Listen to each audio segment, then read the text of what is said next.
Cosmetic పర్పస్‌తో చాలామంది breast feeding ఇవ్వటం మానేస్తున్నారు. అంటే బేబీకి ఫీడింగ్ ఇవ్వటం వలన రొమ్ములు సాగిపోతాయన్న ఉద్దేశ్యంతో చాలామంది పాలివ్వట్లేదండి. యాక్చువల్‌గా బేబీకి ఫీడింగ్ ఇచ్చినా, ఇవ్వకపోయినా కొన్ని చేంజెస్ అనేది ప్రెగ్నెన్సీ, డెలివరీలో జరుగుతాయి. లైక్ బాగా వెయిట్ పెరగటము, తగ్గటము అండ్ బ్రెస్ట్ సైజ్ పెరగటం, తగ్గటం అనేది ఇవి ప్రెగ్నెన్సీలో ఎలాగో జరుగుతాయి. మెయిన్‌గా బ్రెస్ట్ సాగింగ్ అవ్వటానికి ఇవి కారణాలన్నమాట.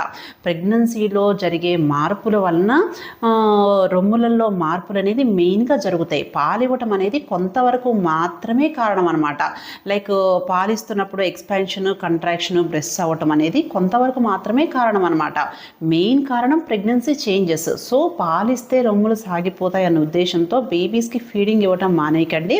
అండ్ ఫీడింగ్ ఇవ్వటం వలన బేబీకి ఎలాగైతే చాలా పోషకాలు అందుతాయి, ఇమ్యూనిటీ పెరుగుతుందో, చాలా ఉపయోగాలు ఉన్నాయో తల్లికి కూడా చాలా ఉపయోగాలు ఉన్నాయన్నమాట. లైక్ ప్రెగ్నెన్సీలో పెరిగిన బరువు తగ్గటానికి యూజ్ అవుతుంది. అండ్ ఇంకొకటి ఏంటి అంటే ఫ్యూచర్లో రొమ్ము క్యాన్సర్లు కానీ, అండాశయాల క్యాన్సర్లు కానీ రాకుండా ఉండటానికి బ్రెస్ట్ ఫీడింగ్ ఇవ్వటం చాలా హెల్ప్ అవుతుంది అనమాట. సో మీరు ప్రెగ్నెన్సీలో కానీ, ఆఫ్టర్ డెలివరీ ఫీడింగ్ ఇస్తున్నప్పుడు కానీ బ్రెస్ట్ సపోర్టింగ్ బ్రాస్ ప్రాపర్గా వాడుకొని ఈ ప్రాబ్లమ్ని కొంతవరకు తగ్గించుకోవచ్చు. అంతే తప్ప బేబీకి ఫీడింగ్ ఇవ్వటం అనేది మానేయకండి. ఓకేనా? Thank you.